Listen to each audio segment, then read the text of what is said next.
Muy bien, entonces empezamos. Gracias. Esta noche tenemos con nosotros al patriarca Alfredo Cascallares de Argentina. Él es patriarca de algunos años, ya como unos 16 años, y también es sellador. Y será un honor conocerle acá, patriarca. Estamos todos ansiosos de escucharle. Vamos a empezar. ¿Usted sería tan amable, patriarca, de contarnos un poquito sobre dónde nació, cómo era su familia, cómo fue su niñez? Su juventud y también dónde sirvió su misión, si la sirvió?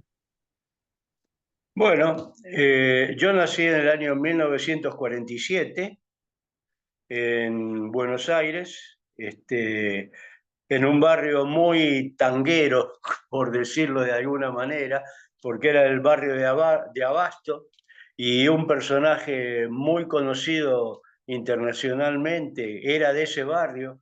Yo nací a unas 4 cuadras de su casa o 5, en la casa de Carlos Gardel. Y bueno, ese es el barrio del Abasto. Yo viví ahí hasta los 13 años y una cuestión interesante, que siempre la tengo presente. En mi infancia yo recuerdo que éramos una familia mixta. O sea, cuando digo mixta, era una parte, se celebraban todos los acontecimientos rituales o festivos de la comunidad judía, y por el otro lado los acontecimientos o celebraciones de la comunidad cristiana. ¿Por qué? Y ahí está donde justamente éramos una familia mixta, porque parte de mi ascendencia venía de España, de la zona celta de España, por el lado de los cristianos, digamos, y por el lado de los judíos, este, mi bisabuelo se llamaba Gregorio Arias y él emigró de España a Ucrania y ahí se casó con la hija de un gran rabino, Sara Korman, y bueno, en ese matrimonio, entre otras, nació mi abuela. Y ella ya está, cuando ya se casó, también con un hombre de ascendencia judía que era de Kiev, Max Bukrinsky. Bueno, ella emigró a la Argentina y de esa emigración viene, digamos, la otra rama de mi familia, de mi madre. Así que era una mezcolanza de... Yo siempre fui respetuoso de las religiones. Nunca renegué de ninguna religión, pero desde mi juventud tenía una especie de rompecabezas, porque por un lado se celebraban las festividades judías y por el otro lado las festividades cristianas, así que era una especie de melange, y así pasé mi juventud. Luego, a los 13 años, nos mudamos de ese lugar donde vivíamos y bueno, ya cambiamos varias veces más de domicilio. Yo no nací dentro de la iglesia. eh, en mi juventud, aparte de los estudios normales, regulares, primaria, secundaria, hice estudios terciarios de electrónica y también periodismo. Y además de ser periodista y redactor y en cierto sentido técnico en electrónica, también era fotógrafo de un medio periodístico, de una asociación de kiosqueros de la República Argentina. Era una revista que se distribuía por todo el país, y yo era el fotógrafo de esa revista. Y bueno, y así fue pasando el tiempo hasta que pude, después que nos casamos, poco tiempo después que nos casamos, conocí en Asunción del Paraguay a los misioneros y ellos nos mandaron la referencia a Buenos Aires y ahí conocimos la iglesia. cuando tendríamos menos de un año de casados. Y bueno, y ahí empezamos el camino del Evangelio. Puedo decir que realmente mi familia, desde el punto de vista de mi esposa y mis hijos, fuimos muy bendecidos con el conocimiento del Evangelio desde el inicio de nuestra familia.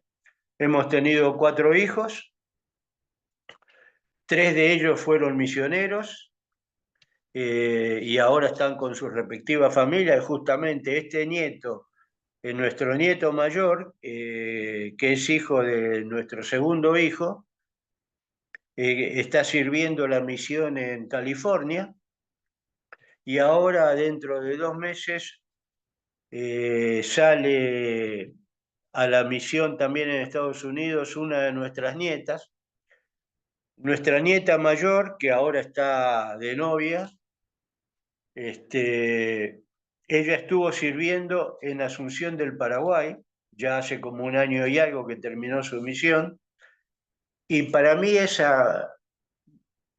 particularmente, esa misión de ella fue muy especial, porque de alguna manera fue devolver lo que habíamos recibido, en el mismo lugar que lo recibimos. Y bueno, así están las cosas hasta el día de hoy. Hemos estado trabajando en la iglesia profesionalmente, aparte de fotografía, aparte de periodismo, redacción. Rendí concurso abierto en su momento, ya hace 30 y pico de años, en el Teatro Colón de Buenos Aires, un teatro lírico muy grande, y ingresé ahí y estuve prácticamente 30 años. Terminé yéndome casi 3 meses antes de los 65, así que hace 12 años que me fui del teatro y me jubilé.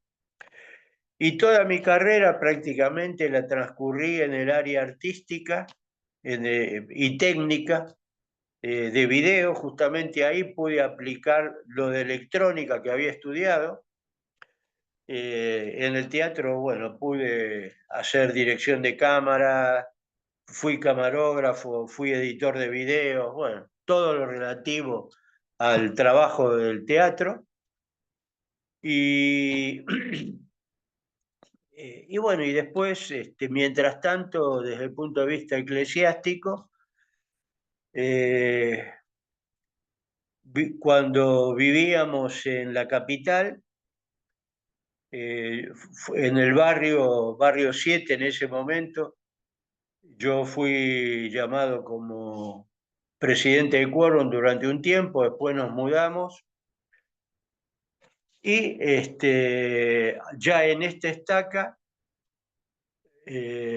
fui miembro del Sumo Consejo, primer consejero de la presidencia de estaca, también obispo durante un tiempo, en fin, y después fui llamado como patriarca, tengo eh, el quórum de los 12 nos mandó la carta autorizando al presidente de estaca que me apartara como patriarca, y años después, o tiempo después, Elder Holland nos llamó a mi esposa y a mí a una reunión en las oficinas de la iglesia en Buenos Aires, y ahí Elder Holland me entrevistó y me apartó como sellador del Templo de Buenos Aires.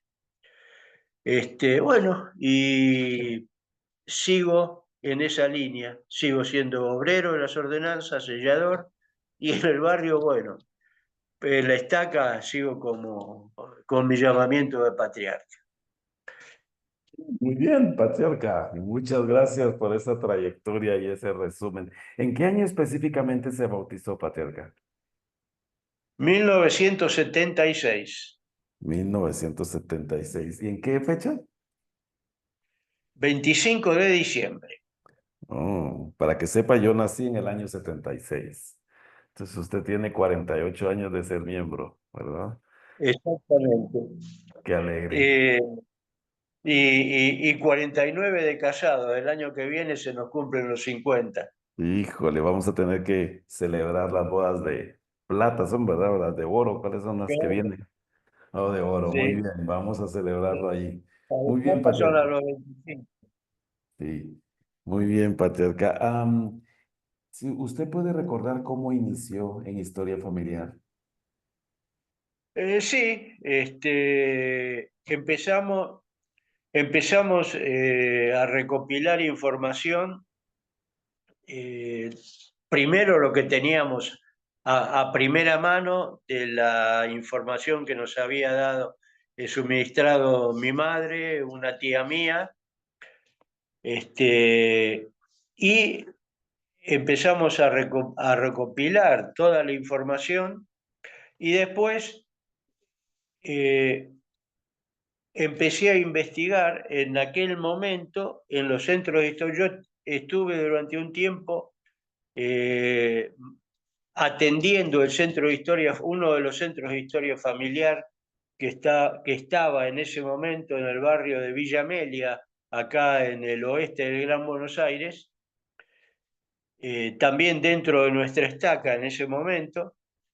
Y bueno, y teníamos la posibilidad de que se nos facilitaran los rollos y los microfilms de historia familiar, mejor dicho, los microfilms de información que había sido digitalizada, y los mirábamos los misioneros.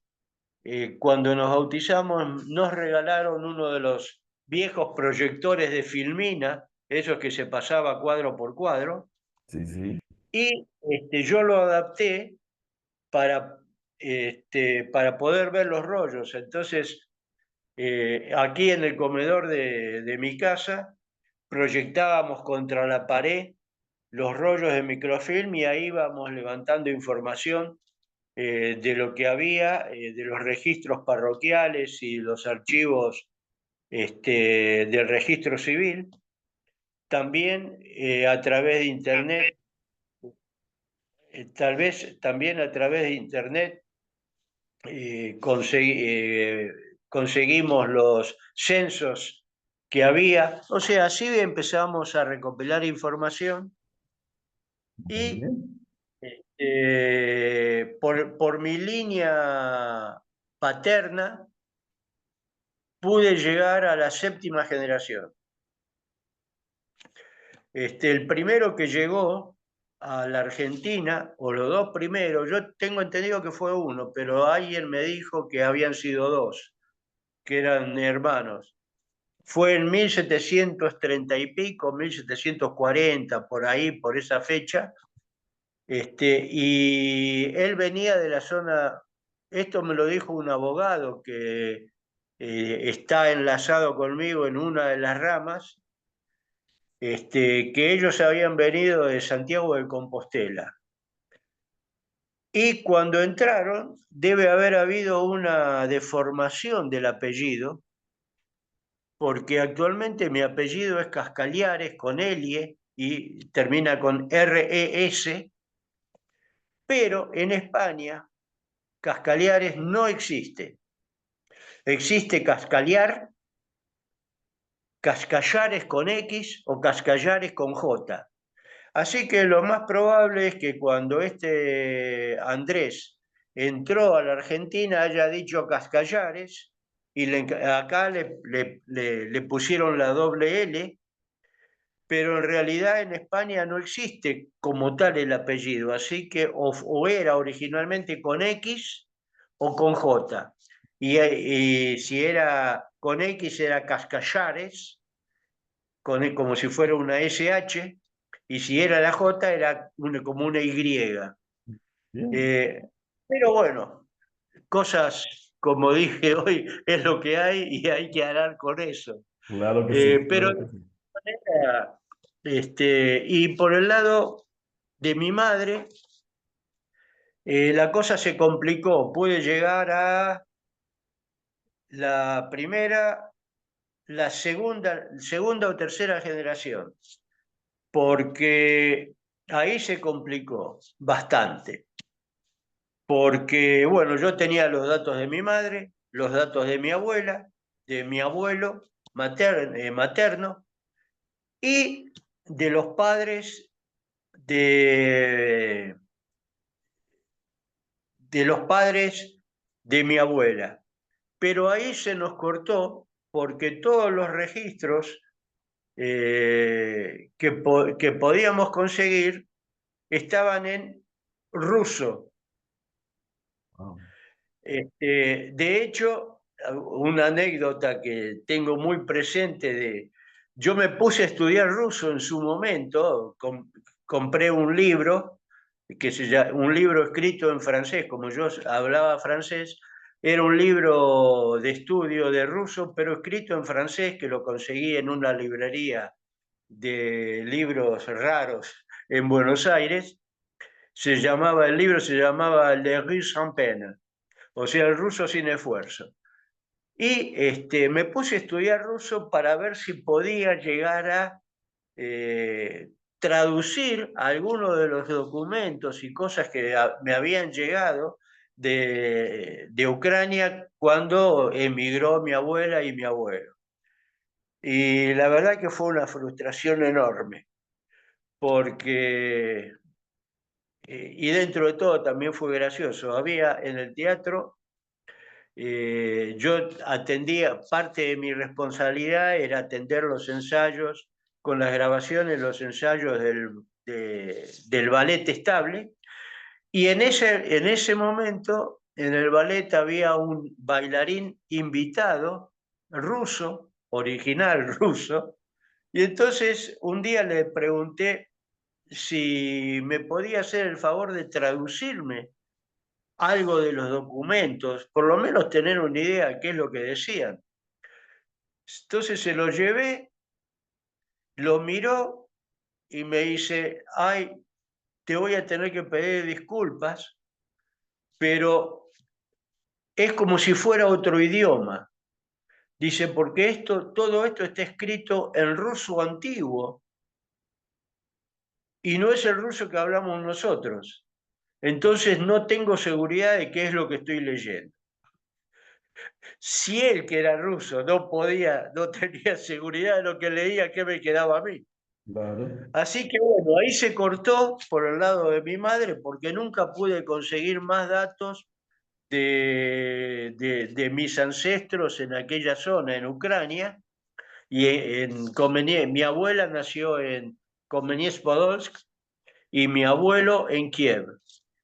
Pero bueno, hasta ahí llegué y no pude seguir por una cuestión del idioma, ¿no? Así que por mi lado paterno llegué alrededor de la séptima generación y por el lado de mi madre tres. Y después, bueno, por el lado de mi esposa también hemos llegado a varias generaciones, pero también se complica porque la parte, digamos, la ascendencia de mi madre, de mi esposa por el lado paterno, vienen de Sicilia, de, de Italia, Claro. de la Liguria, y bueno, también ahí con el tema de la guerra se han perdido mucha documentación, también ha habido emigraciones a Mm. distintos lugares, tan es así que han aparecido personas con el apellido de soltera de mi esposa en Francia, también hay en Argentina, en Uruguay, y bueno, así estamos medio perdidos, pero Muy bien, muy seguimos bien. trabajando. Seguimos usando el Family Search y prácticamente mucha de la información que hemos recopilado y hemos mandado al templo o ido nosotros a hacer al templo viene de ahí, Muy de bien, muy bien. ese trabajo. Muy bien, gracias, Patriarca, por contarnos toda la parte esta. Quisiera que pudiera comentarnos, viniendo de una familia cristiana, otra parte judía, su esposa de Italia, cómo el Señor los ha inspirado a encontrar a sus antepasados. Eh, Más que una inspiración, yo lo tomo como una responsabilidad. el hecho de aceptar el Evangelio, de tener un testimonio, y lo tengo presente cada domingo, cuando al renovar los convenios, vuelvo a hacer el convenio de recordar al Salvador y de guardar sus mandamientos. Y parte de esos mandamientos justamente, y fue reiterado por el presidente Nelson hace un año atrás, es trabajar en el recogimiento de Israel de ambos lados del velo. O sea, yo lo tomé como una necesidad y una responsabilidad. Después, obviamente, hemos tenido ayudas de arriba para encontrar una cantidad de datos, una cantidad de cosas que nos ha permitido hacer un montón de obra, pero todavía queda mucho. Pero siempre con mi esposa nos tomamos bastante en serio, muy en serio, este aspecto. Eh, hay, hay algo que por lo menos para mí es muy interesante. Si ustedes se paran en una sala, en una sala de sellamiento, en un costado del altar, frente a ustedes tienen un espejo muy grande que refleja su imagen sin solución de continuidad, y esa imagen no existiría sin un espejo similar que está atrás de la persona que está mirando. Esa imagen óptica se produce por esos dos espejos. Si el que está parado mirando es, digamos, su actualidad, lo que ve hacia adelante es reflejado él, o si es una familia, esa familia, de eternidad en eternidad, simbólicamente. Pero ni este presente, ni ese futuro existiría sin los reflejos a espaldas que también representan los ancestros de eternidad en eternidad de los que uno es progenie. De manera que si no nos damos cuenta de la trascendencia que tiene, que estamos ahí y tenemos un futuro porque tuvimos un pasado, realmente somos muy negligentes. Entonces, eso nos pone en foco de cuál es la responsabilidad que asumimos cuando aceptamos los convenios del Evangelio. Muchas gracias, patriarca. Ese ejemplo nos sirve de mucho para que nosotros podamos entender la obra de historia familiar. Patriarca, ¿hay alguna historia familiar dentro de lo que ha hecho que le haya marcado mucho su vida y la de su familia? ¿Hay alguna historia?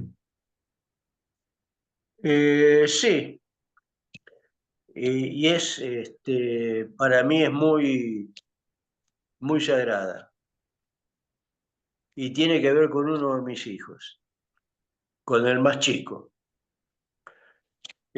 Cuando él tenía un año y medio,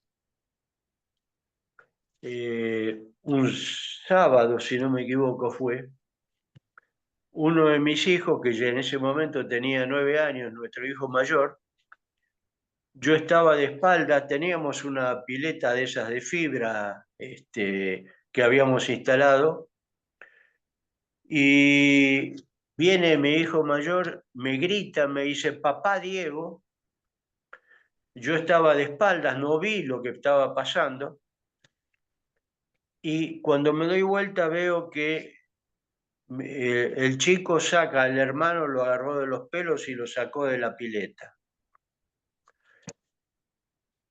Y estaba cianótico. ¿Qué quiere decir esto? Y el médico nos explicó que cuando estaba cianótico, o sea, morado, significaba que se había ido al fondo, se había ahogado y había flotado. Lo que yo hice en ese momento, cuando lo sacó, le saqué el agua de los pulmones todo lo que pude y le di una bendición de sacerdocio.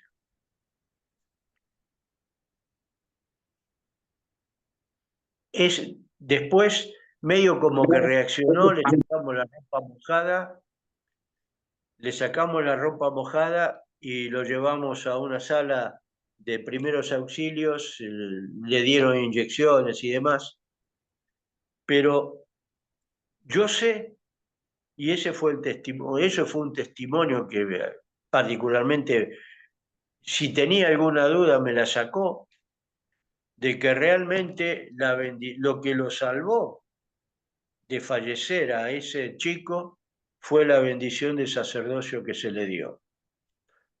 Y no fui yo puse la voz, yo puse el cuerpo, yo hice la ordenanza, pero realmente el Señor fue el que lo rescató. Hoy ese chico está casado, hizo su misión en Colombia, en Bogotá, está casado, tiene una hija de 4 años.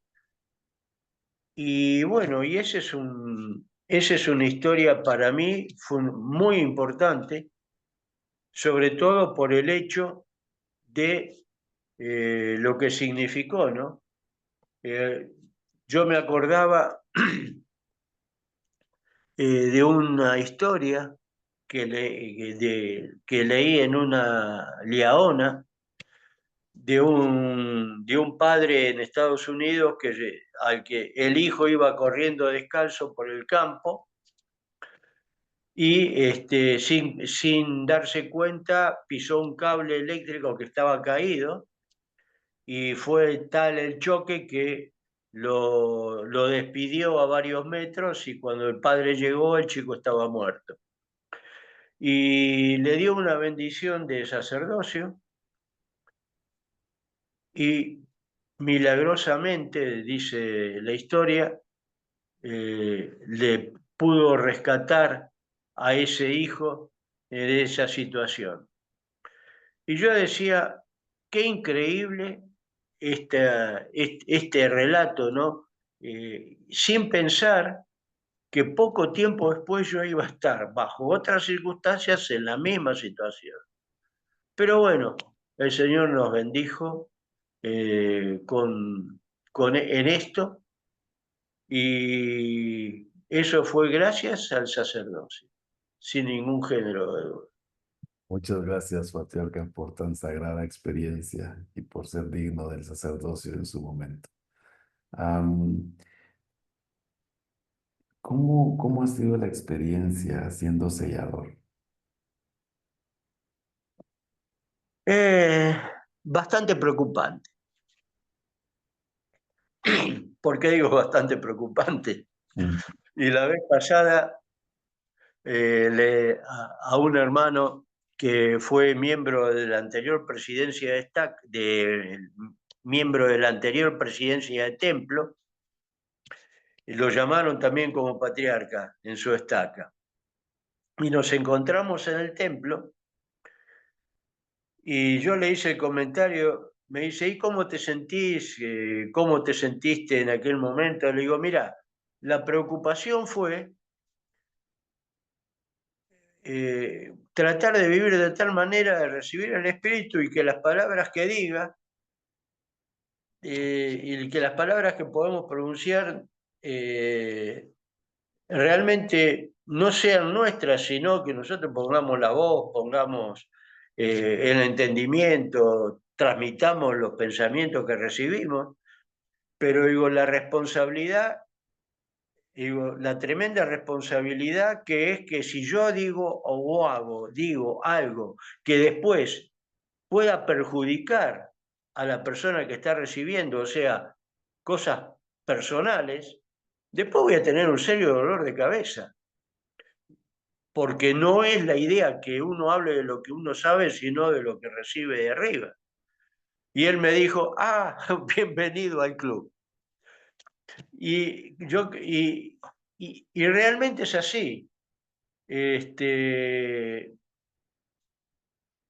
no hay día que tenga que dar una bendición que no ore 4, 5, 6, 10, 20 veces pidiendo el Espíritu y que es una responsabilidad, porque lo hacemos en el nombre del Señor Y con eso no podemos jugar. Y no es nuestras ideas, no es... Es más, si una de las instrucciones que recibimos de un seminario que una vez se dio para patriarcas, una instrucción que era muy precisa, decía que uno no tenía que dar las bendiciones en función de lo que conocía de la persona,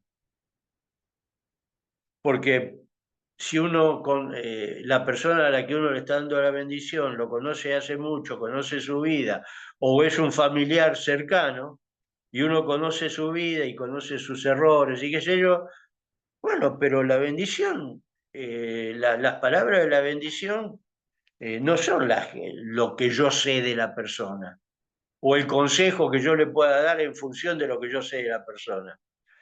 Es lo que el Señor sabe y lo que el Señor aconseja. Y me pasó una vez, esto también es una anécdota muy interesante, son dos anécdotas muy interesantes con respecto a esto. Una vez en otro barrio, en Ituzaingó 2 o Ituzaingó 3, yo fui un día que estaba reunido el obispado a darle la bendición a una hermana que le había pedido.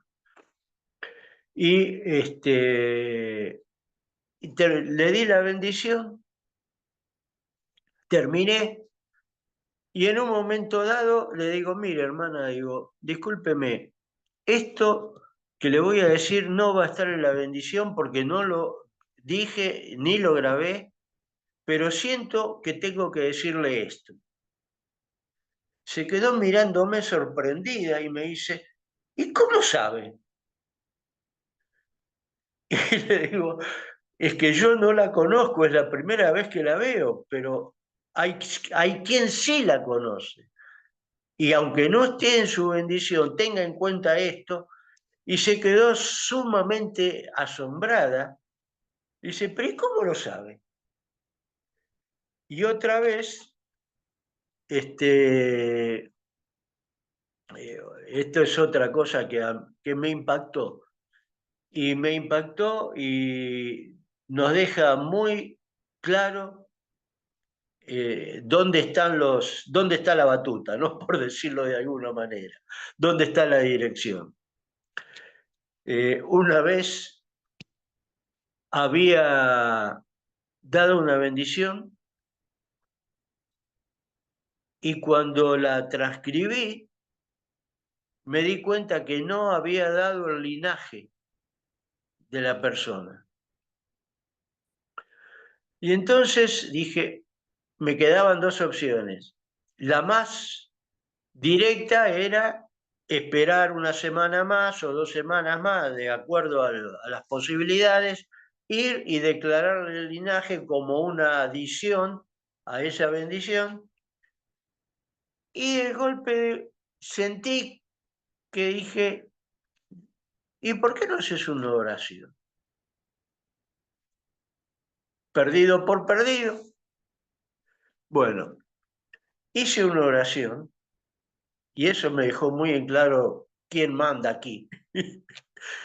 Hice una oración y cuando terminé de hacer la oración pidiendo saber el linaje de esta persona, era un varón, un joven. Y digo, qué, qué barbaridad, digo, pero puede ser Manasés. Y esto puede parecer religión ficción, pero cuando dije, y puede ser Manasés, y escuché literalmente acá adentro una voz imperativa que dijo Efraín. Y me quedé anonadado, pero no fue una idea, fue que se me cruzó, no, fue una voz que escuché acá que me dijo Efraín. Ah, bueno, ¿quién soy yo para ponerlo en duda? Y esas cosas nos dejan muy en claro realmente, como dice el refrán muy argentino, ¿quién tiene la manija? Mm. Realmente, y son experiencias que nos muestran que cuando tenemos la disposición de ánimo de servir y de hacer, de ponernos, una vez en una capacitación, cuando yo era consejero de la presidencia de Estaca, en una capacitación estaban hablando del sacerdocio y de lo que había que hacer y que no había que hacer y una cantidad de cosas. Y yo me di vuelta y le dije, hermanos, ¿saben qué es el sacerdocio? ¿Para qué somos ordenados al sacerdocio? Y se quedaron mirándome como diciendo, ¿qué va a decir? Y yo les dije, hermanos, el sacerdocio es una ordenación de servicio. Si uno no tiene en claro que es ordenado a un oficio del sacerdocio para prestar servicio, no tiene en claro nada. Entonces, cuando tenemos en claro que estamos ordenados para prestar un servicio y ser un instrumento en las manos del Señor para bendecir la vida de nuestro prójimo, ahí está todo claro. No pueden caber dudas. Y Exacto. estas experiencias que yo he tenido con mi hijo, con este joven de la bendición patriarcal, con la hermana, con la otra bendición patriarcal, no cabe duda, por lo menos yo no tengo duda de que es así. Exacto. Muchas gracias, patriarca. ¿Verdad? Quiero compartirle que mi padre es el patriarca de mi estaca, ¿verdad? Y al escucharle a usted, es como que estuviera hablando con mi papá de las experiencias que pueden tener como patriarcas. Gracias, patriarca, por su tiempo, gracias por sus experiencias. Me gustaría terminar, porque el tiempo se nos va, pero con una última pregunta. ¿Qué consejos nos podría dar a nosotros para hacer nuestra historia familiar? No cansarse de investigar, porque los datos están, pero hay que tomarse el tiempo eh, de buscar, de hurgar. No todo está en Family Search, pero hay archivos. Por ejemplo, yo he encontrado información muy valiosa en los censos que se han hecho, el censo de 1852, de 1892, de 1890. Yo he encontrado información muy valiosa que pude rescatar de los censos, por ejemplo, o de otros archivos. Y si no, recorrer bibliotecas, hay información. Obviamente, lamentablemente a veces la cadena se corta, como me pasó a mí con el lado materno de mi familia, porque bueno, lamentablemente no tengo cómo llegar a esa información. Primero porque mucho con la guerra se perdió, tanto en Italia con mi esposa como en Ucrania, y en Rusia se han perdido cantidad de datos, cantidad de archivos, cantidad de cosas históricas, y si eso, y sobre eso, el idioma. Entonces, hay un montón de trabas, pero yo creo que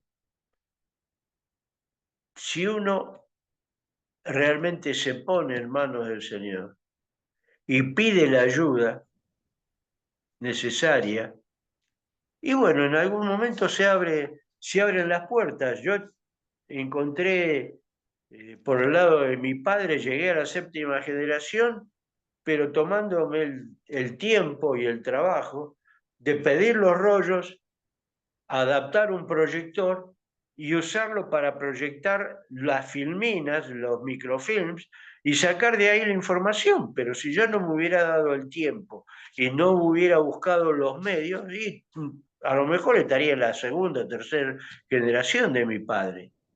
Entonces, por esa línea, hay que darse el tiempo y no hay que achicarse. hay, hay que darle para adelante. En algún momento va a aparecer. Y si no aparece, por lo menos vamos a quedar libres de culpa y cargo por no haber hecho más, porque a veces, bueno, las circunstancias lo impiden, ¿no? Y son cosas que no están a nuestro alcance. Y tampoco vamos a ponernos en profetas de decir de dónde venimos y que en 1700, en 1600, en 1500. A veces hay, por ejemplo, es interesante, una de mis nueras eh, llegó a una persona que estaba casada con una mujer de origen judío. Esta persona creo que era, no sé si era español, no tenía nada que ver con, pero se casó con una mujer de origen judío. A través de la genealogía y de la indexación que se había hecho a esta mujer, ella llegó prácticamente a la época de Jesucristo, en esa línea de genealogía. Bueno, eso es una bendición enorme. A veces se da, a veces no, pero no hay que desanimarse. Acá la clave es empujar, seguir adelante y no cansarse. Muy bien, muchas gracias, patriarca. Muchas gracias por sus consejos. Quisiéramos escuchar para finalizar su testimonio. ¿Podría ser tan amable de compartirnosla? ¿Cómo no? Claro. Mire, creo que varias de estas experiencias que he tenido, empezando por, esto es parte de mi realidad, pero también es un testimonio. Eh, en su momento, yo tenía un amigo con el que teníamos juntos un atelier, yo tenía mi laboratorio fotográfico y él tenía su lugar para escultura, era un escultor de madera, ebanista y escultor, y un día le ofrecieron hacer un viaje a, en un buque argentino de una empresa de líneas ELMA, en línea de marítimas argentinas, y le ofrecieron hacer una exposición flotante en uno de estos barcos. Y me pidió que lo acompañara como fotógrafo. En ese tiempo yo hacía muy poco que me había casado. Y entonces nos embarcamos y fuimos por el Río de la Plata, después el Río Paraguay, hasta Asunción del Paraguay. Mientras íbamos, yo tenía una sensación, ¿cómo puedo explicar? ¿Vio cuando uno tiene una sensación de que algo va a pasar pero no sabe qué es? Tenía un presentimiento de que algo iba a pasar y no sabía de qué se trataba. Y yo lo tomé por el lado de los trabajos de investigación que estábamos haciendo con un grupo de personas sobre civilizaciones comparadas, con el tema de los extraterrestres, los ovnis, y bueno, todo ese tipo de cosas. Y como yo iba enganchado con muchas de esas cosas, yo no conocía la iglesia, no tenía de los mormones, lo único que había escuchado, había leído una vez en selecciones del Reader Digest, La Palabra, que era una organización, pero es lo único que sabía. Así que esta presunción que yo tenía la tomé por el lado de todo lo que habíamos estado haciendo con otra gente. Y yo fui y llegué a Paraguay, pero con el sentimiento enorme de que algo iba a pasar y no sabía qué era. Y obviamente nada de lo que yo presuponía, qué sé yo me imaginé que podía toparme con extraterrestres en el medio del camino o ver cosas raras. No, absolutamente nada. Cuando desembarcamos el sábado a la mañana, el domingo a la tarde fuimos caminando, paseando cerca del puerto. Y ahí nos topamos con los misioneros. Era un grupo de 6 misioneros en medio de un calor abrasador en Asunción.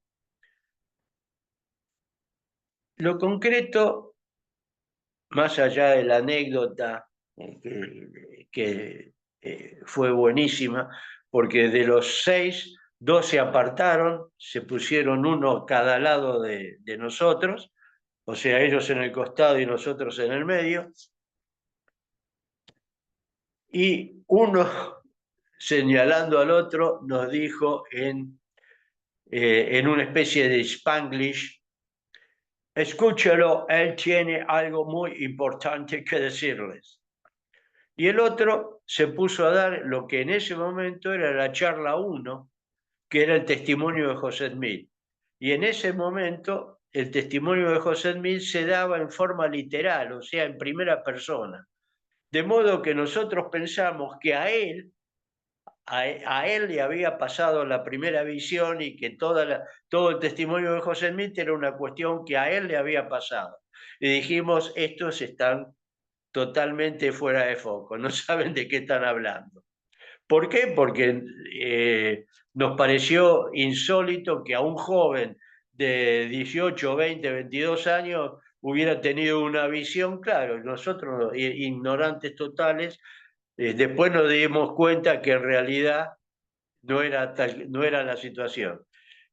Nos dieron folletos y cuando volví a Buenos Aires, en el departamento en el que vivíamos, me puse a leer el folleto y uno de los folletos era el testimonio del profeta José Smith. Ahí me cayó la ficha que en realidad este joven había estado diciendo literalmente lo que decía el folleto. Entonces dije, bueno. Poco tiempo después recibimos la visita de los misioneros. Pero ¿a dónde quiero ir con esto? Que para mí es un testimonio grande. Pasó bastante tiempo, pero un día me di cuenta que esa sensación de que algo iba a pasar estaba relacionada con la iglesia. Y yo puedo testificar que sé sin ninguna duda que el Señor me estaba esperando en la Asunción del Paraguay. Y por eso para mí fue tan increíble que una de mis nietas, mi nieta mayor, fuera a servir su misión exactamente en el mismo lugar en el que nosotros habíamos conocido la iglesia.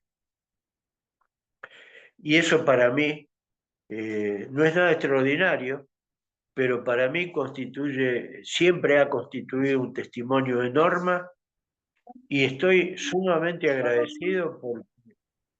Preparando para la clase. ¿Perdón? Continúe, No patriarca. entendí. Continúe, patriarca. Ah, no, estoy sumamente agradecido de que hayamos sido bendecidos con el conocimiento y un testimonio, porque conocer es una cosa y saber es otra, que hayamos sido bendecidos con el conocimiento y un testimonio del Evangelio al inicio de nuestra familia. Cuando nosotros nos bautizamos, nuestro hijo mayor tenía 3 meses. Y sabemos sin ninguna duda que la iglesia fue restaurada y tenemos un testimonio. Mi duda grande era si realmente el libro mormón era verdadero y si José Smith era quien decía ser. Y un día orando, una mañana, los élderes me habían dado a leer un discurso del presidente McKay, de David O. McKay, en el que decía que no había ningún éxito en la vida que pudiera compensar el fracaso en el hogar. Y yo me quedó picando eso, era la segunda charla o tercera charla que habíamos tenido con los misioneros, o sea que no podía hablar de un testimonio, no podía hablar de nada, más que las charlas que estábamos recibiendo. Y me quedó eso. Digo, ¿qué me dice el mundo? Que no importa lo que deje de lado con tal de triunfar. ¿Qué me dice esta gente? Exactamente lo opuesto. Y eso me llevó a querer realmente saber si el libro de Mormón era verdadero. Una mañana me levanté a orar y literalmente, para hacerla corta, tuve una visión en la que vi literalmente una imagen en la que yo veía una pirámide típicamente americana de cono truncado, con una puerta con arco de medio punto en la pared esta, y yo veía estas dos paredes nomás, y en la cúspide un ser que estaba presidiendo. Y yo supe, sin ningún género de duda, quién era ese ser. Supe que ese ser estaba presidiendo sobre el continente americano, representado por la imagen de la pirámide americana, y no me quedó duda de que la instrucción concreta era que entrara por esa puerta, porque yo siempre fui muy curioso y sigo siéndolo. Pero eso me llamaba a mi curiosidad y me estaba indicando que ingresara por esa puerta a la pirámide sobre la que presidía ese ser de luz. Esa pirámide era la iglesia. Esa fue la ficha que tiró todas las demás y ese fue un regalo del Señor. Y bueno, nunca más tuve duda. No solamente supe que me estaban esperando en Paraguay, sino que me estaban manifestando realmente la veracidad del libro de Mormón. Porque no vi nada en Europa, ni en África, ni en Asia, ni en Etiopía, nada. Era América. Y América es el libro de Mormón. Así que eso para mí fue también refrendar todos los testimonios. Y lo que me pasó años después con mi hijo, terminó de cerrar el círculo. Gracias, Patriarca. Muchas gracias por su testimonio y sus experiencias. Hay dos preguntas antes de terminar que quisiera hacerlo y que alguno de los hermanos quiere saber. ¿Ha habido algún familiar que le ha llevado más tiempo o trabajo encontrarlo en la historia familiar? Sí, más que nada los que han venido de Europa Oriental. En Ucrania tuve que orar bastante, pero mi esposa también, con algunos familiares en Italia, pero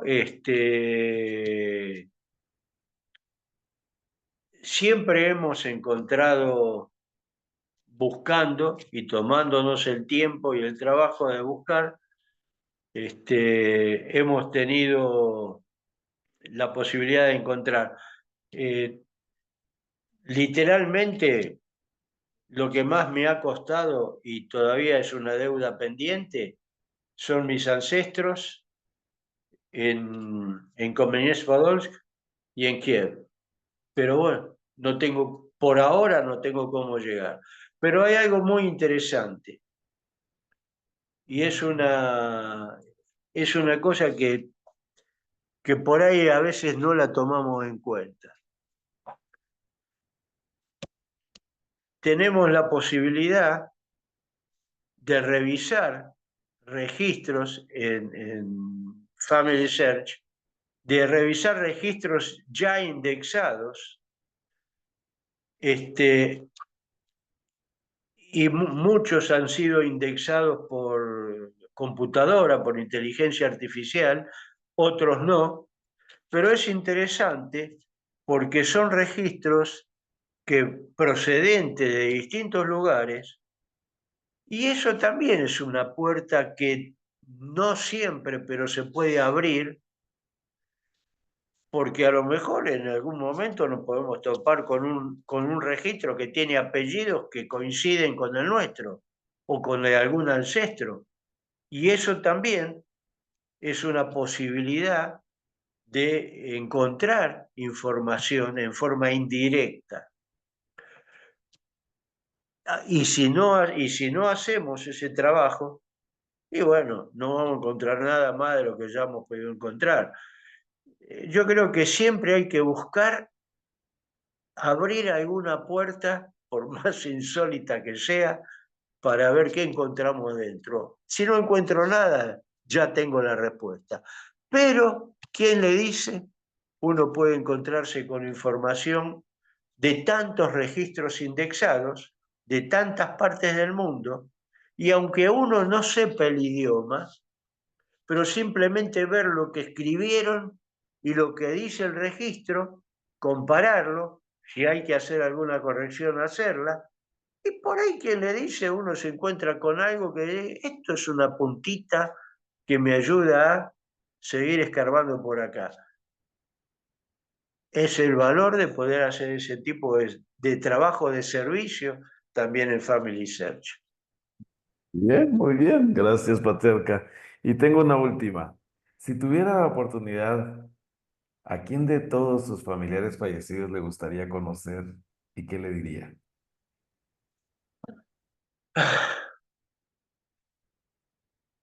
Me gustaría llegar a conocer, en realidad los vamos a conocer a todos, porque en distintos planos de existencia, en distintos mundos, ellos, si uno está más arriba, puede ir a visitarlos a otros mundos, pero me gustaría, sí, me gustaría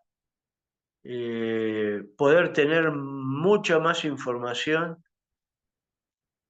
acerca de mis ancestros, sobre todo ese gran rabino que fue el abuelo, mejor dicho, que fue el suegro, perdón, el suegro, no, el abuelo de mi abuelo, o sea, sería mi tatarabuelo, el rabino Korman.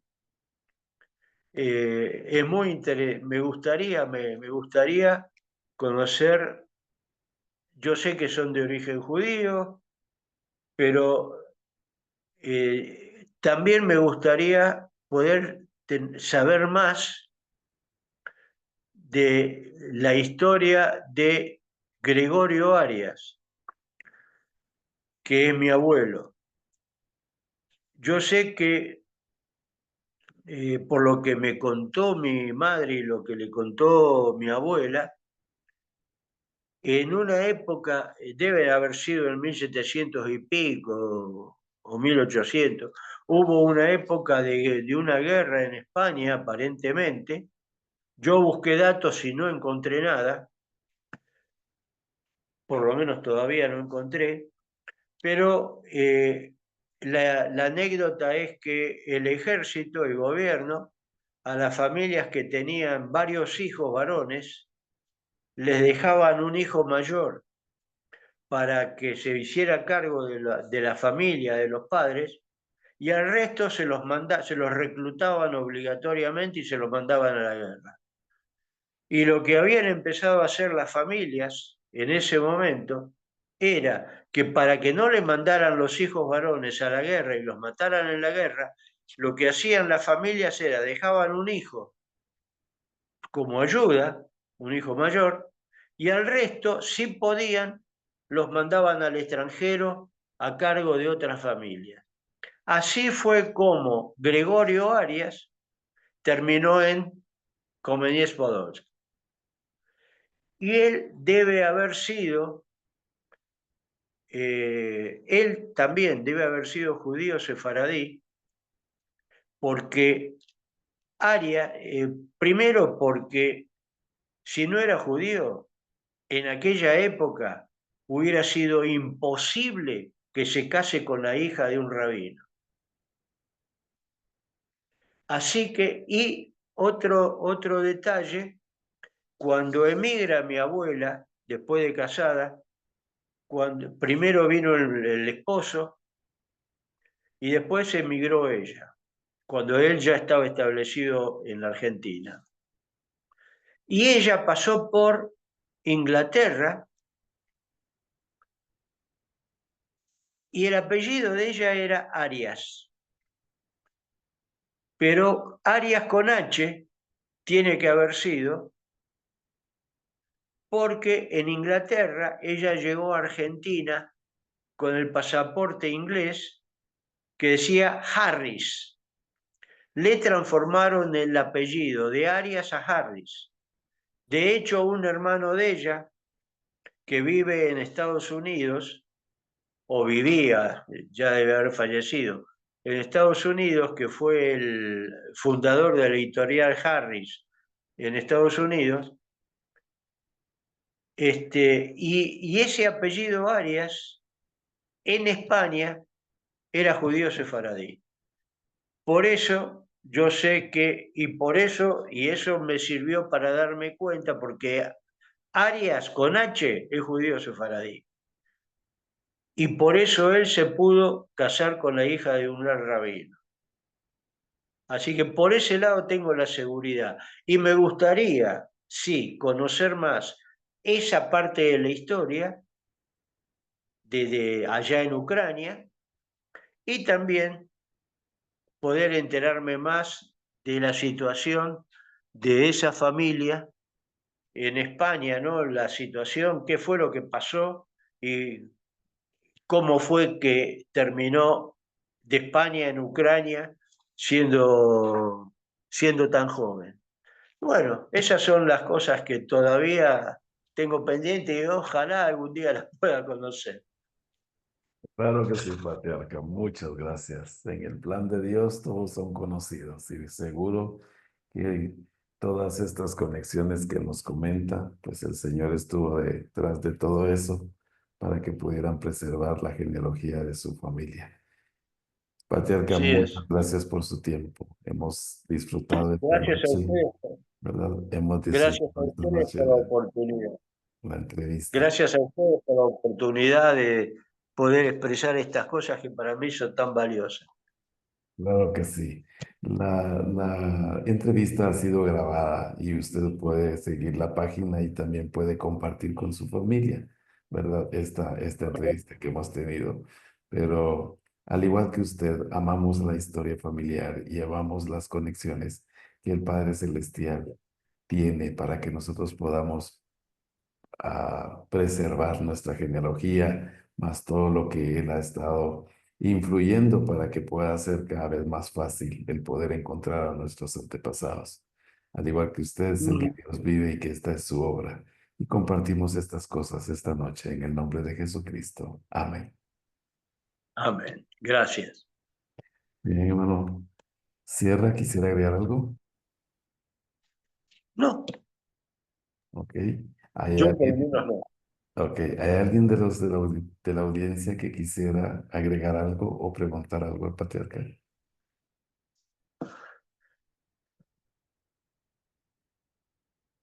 Hola, buenas noches. Yo, Sí, hermano, sí, hermano Ignacio. buenas noches. Eh, yo tengo una duda que, a ver, para recibir la bendición patriarcal, ¿Qué se necesita? Yo tengo, ahorita en abril, voy a hacer 30 años que me bauticé. La mayor parte del tiempo, no sé si alguna vez estuvo en una charla que tuvimos, yo la mayor parte del tiempo he sido alejado de la iglesia, bien, pero desde hace aproximadamente 4 años estoy aquí, volví y aquí estoy y todo. Eh,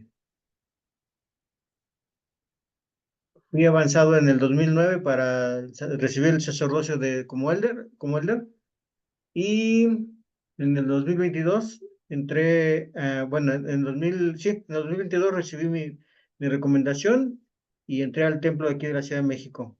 Se me venció en diciembre y ahorita ya la recuperé el pasado mes de enero y ya volví a entrar al templo.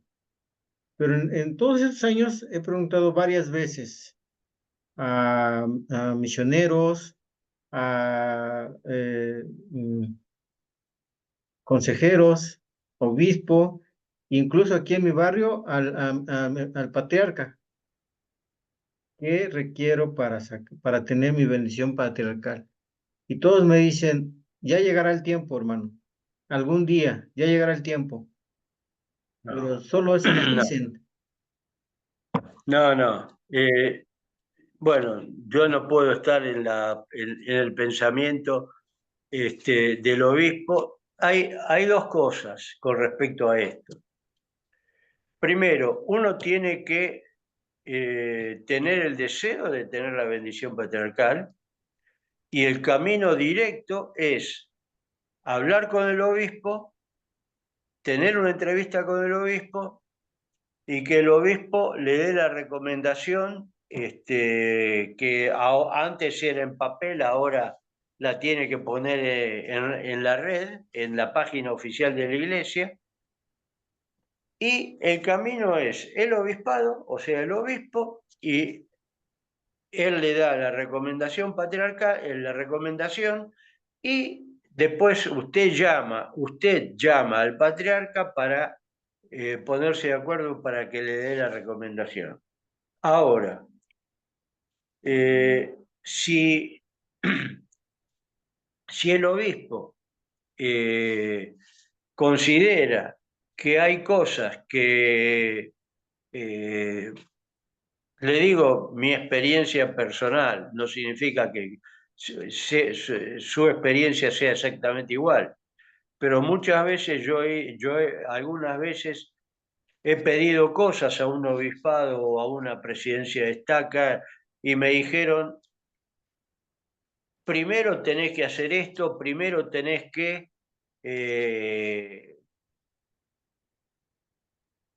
buscar, digamos, lograr determinadas metas o determinadas cosas. Y bueno,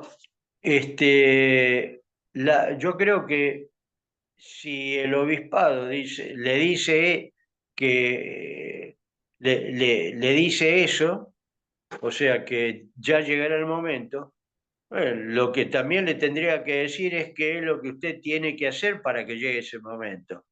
Es decir, a lo mejor el obispado o el obispo considera que tiene que ponerle metas o que usted tiene que alcanzar determinadas metas, pero bueno, junto con eso le tiene que decir cuáles son las metas que usted tiene que trabajar. Eso en el supuesto que haya algo. Si usted, hay un caso, por ejemplo, que conozco de una joven que está en la misma situación muy parecida y que pidió la recomendación para bendición patriarcal y el obispo le puso metas para eh, cambiar el curso de algunas cosas. Bueno, habrá que cambiar, si el obispo es el juez en Israel, habrá que hacerle caso y cambiar el curso de algunas cosas para recibir la bendición. Yo no puedo no digo que vaya a ser su caso, digo que puede ser. Entonces, lo que yo haría en su lugar, si el obispo le dice, ya va a llegar su tiempo, bueno, dígame qué tengo que hacer para que llegue el tiempo. No sé, es mi opinión. Pero bueno, no quiero ponerme en el rol del que no me corresponde un obispo. Pero el camino directo es obispo, recomendación, patriarca. No hay otra cosa. Y si el obispo me considera que yo todavía no estoy preparado, y a lo mejor necesito la bendición para estar preparado, o a lo mejor necesito la bendición porque la bendición es una guía. Bueno, pero yo no se la negaría a nadie. Bien, Ahora, hay algo que es muy importante a considerar. Si uno recibe la bendición,